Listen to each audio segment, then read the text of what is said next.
अस्सलाम वालेकुम, कैसे हैं आप सब। आई होप कि आप सब खैरियत से होंगे। आज मैं बनाऊंगी बिल्कुल बाज़ार जैसी शकरकंदी चाट और आपको बताऊंगी किस तरह से शकरकंदी को हम घर में स्टीम कर सकते हैं, वो भी बाज़ार जैसे तरीके से। शकरकंदी को देगची में डाल के मैंने चूल्हे पे रख दिया। अब मैं इसमें आधा कप पानी डालूंगी। पानी जो है वो बहुत ज़्यादा नहीं डालना, उससे क्या होता है कि शकरकंदी नरम हो जाती है और खाने में बिल्कुल भी अच्छी नहीं लगती, इसलिए पानी की मिकदार जो है हम कम रखेंगे। मैंने आधा कप पानी डाला है। देगची के ढक्कन को मैंने रुमाल से अच्छी तरह कवर कर लिया। हम इसे स्टीम में पकाएंगे मीडियम टू लो फ्लेम पे 15 मिनट के लिए। 15 मिनट हो गए। अब हम ढक्कन खोलेंगे और चेक करेंगे। शकरकंदी जो है वो बिल्कुल हमारी गल चुकी है। पीसेस में काटने के बाद मैंने इसे प्लेट में डाल लिया। अब मैं इसे मज़ीद चटपटा और मज़ेदार बनाने के लिए इसमें बॉयल किए हुए काले चने ऐड करूँगी।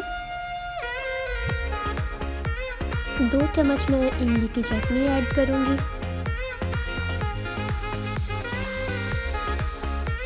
1 चम्मच लेमन जूस, बारीक चॉप किया हुआ प्याज, बारीक चॉप किया हुआ टमाटर,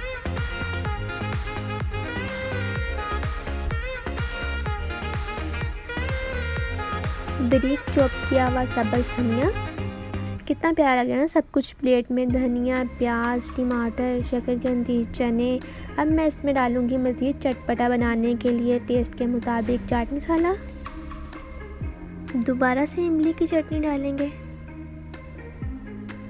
1 चम्मच लेमन जूस दोबारा से डालेंगे।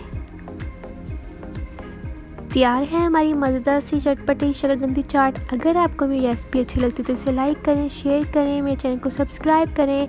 मिलते हैं अगली नेक्स्ट वीडियो में, तब तक के लिए इजाज़त दीजिए। अपना बहुत ज़्यादा ख्याल रखिएगा। अल्लाह हाफिज़।